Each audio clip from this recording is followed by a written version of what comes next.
Now it's time to restore the tank, the inside of the tank, with the front treatment to remove all the deposits of gasoline and varnish that remain from the gasoline when the gasoline has been stored for so many years, or the rust that may have formed inside. In any case, when restoring or reconditioning a motorcycle that's so old, it's always necessary to do the treatment.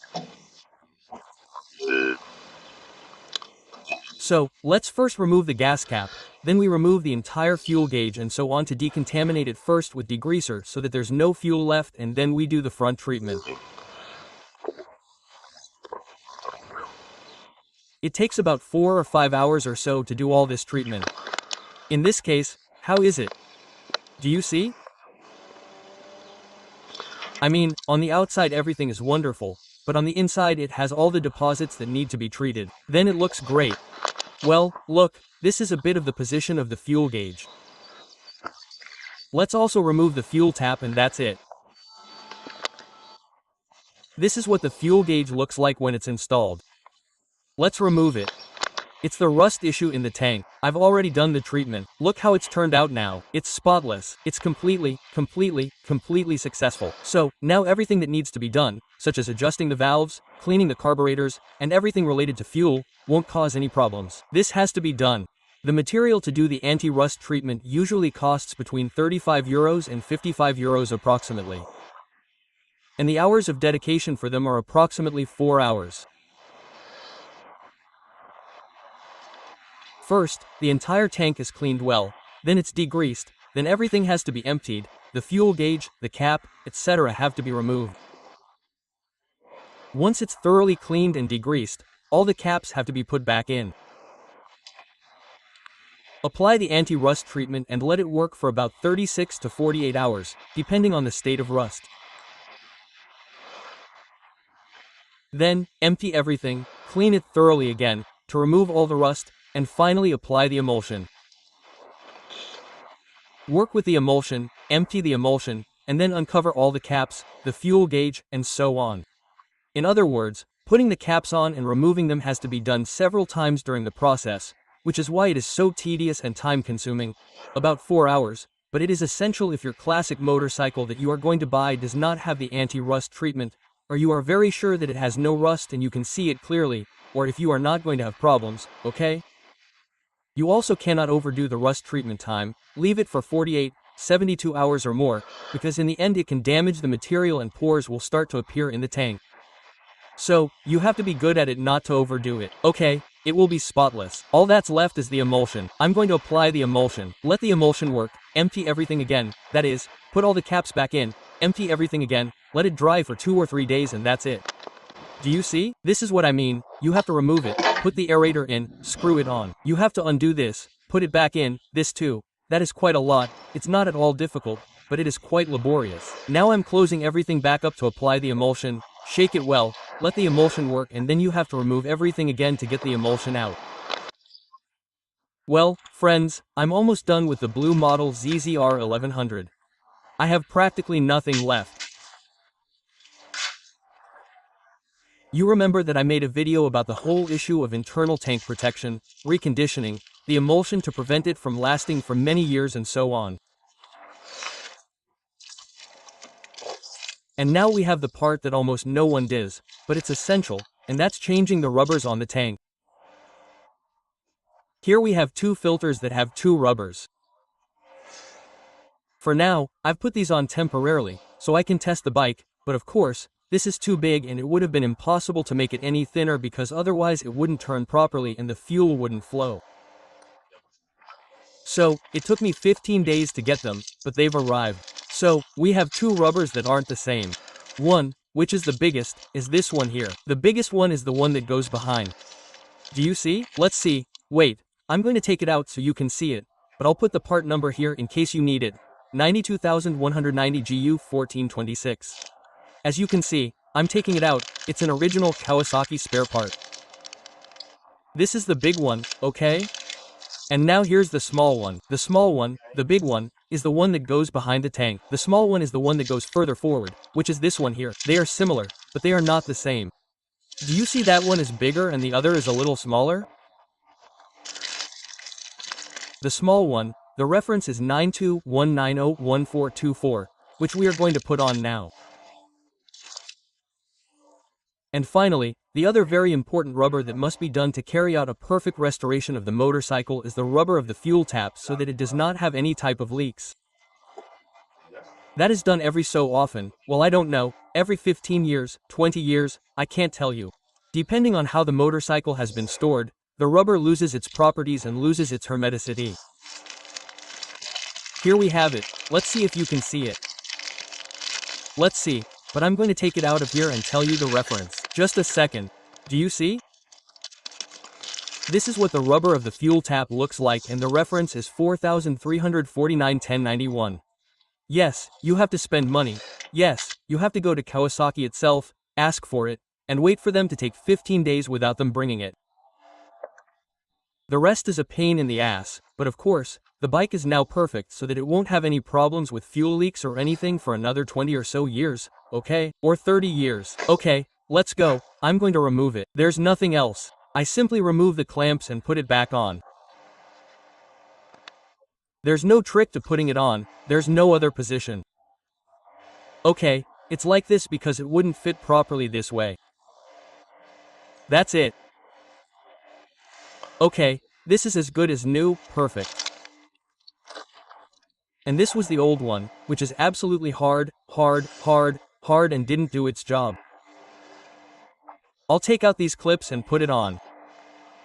And that's it, we've already put one on, the back one. Now we're going to put the front one on. Same procedure, see? And now it's perfect. And now it won't leak here, it won't crack and it will last a long time. It's not that hard. In this case the process is a bit of a hassle, but anyway, everything looks perfect this way. And this one also has a position, you can see that it's not exactly symmetrical. The shorter one goes to the thicker one on the filter and the shorter one, that is, and the longer one goes on the other side. Here I also have these, I put them in and it's going to look great. Okay, well, ready, put new ones in, great. Come on, now let's do this seal, the rubber on the fuel tap, okay? To prevent leaks. If you have leaks when moving it or to the reserve or to the on or whatever and you see that it drips from here, it means that it has lost its hermeticity and needs to be replaced. Let's see how to replace it. It's not that complicated. Come on, the first thing we do is remove this little screw here. We have it in the off position now, see? We're going to remove the little screw. Once we've removed this little screw, make sure not to lose this. We have the little ball and the spring, which goes in this hole, the little ball and the spring, let's not lose it, very important. Let's put the ball in here first, and then the spring, okay. Okay, now we're going to remove these two screws here. Let's remove them. Look, and when removing these two screws, remember that the off switch is on our left when you're going to assemble it, okay? And the reserve is up top and the on switch is down, okay? And now we have this little washer here. Let's not lose it. Let's remove the washer.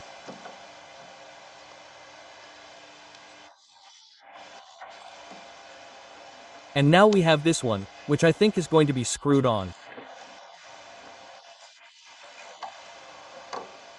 Oh, no, it's not screwed on at all. Okay, perfect.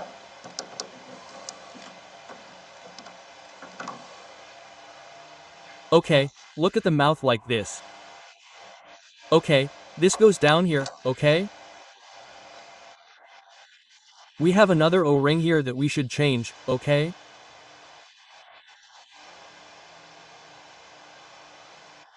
This O-ring and we have, you see, this O-ring here and we have the rubber here. It's the one that gets hard and the one that messes everything up. So let's take it out. We've already taken it out and look, this is like a rock.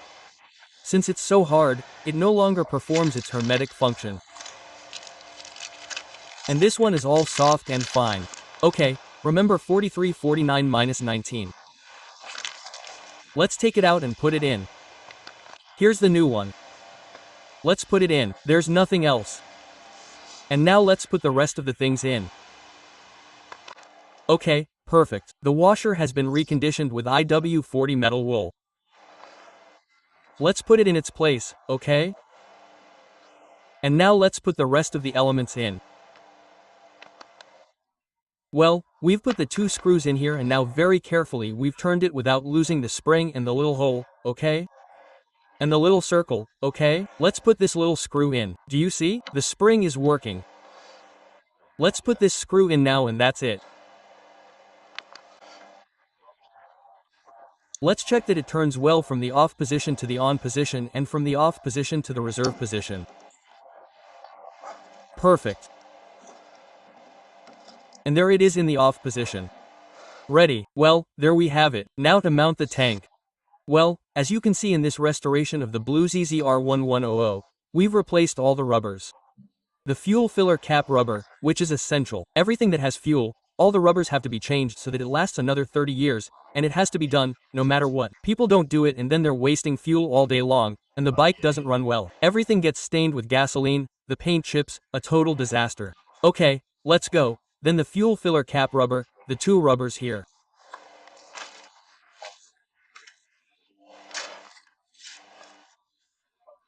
We've replaced all the rubbers, the one that goes from the fuel pump to the tank, the one that goes from the fuel pump to the carburetors, these 2 carburetors, this internal one of the fuel pump that goes from the filter to the fuel pump, new filter, renewed pump, and all the rubbers ready.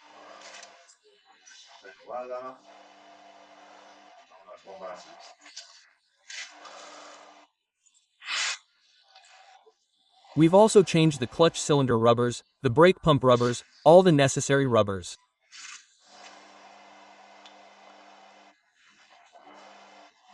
Okay, let's go. Great.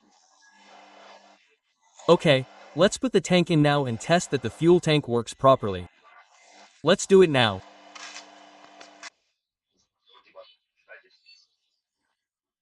Well, friends, now we're putting the finishing touches to finish the ZZR1100, the blue model, finally the fuel tap, even after changing the O-ring, which is what usually malfunctions when it leaks. In this case it was still leaking a little.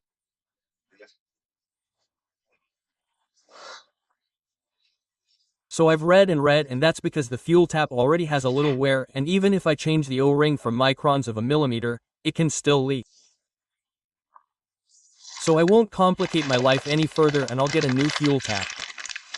Okay, let's see how to put everything exactly the same. Perfect. New fuel tap, so let's see how to change it, okay?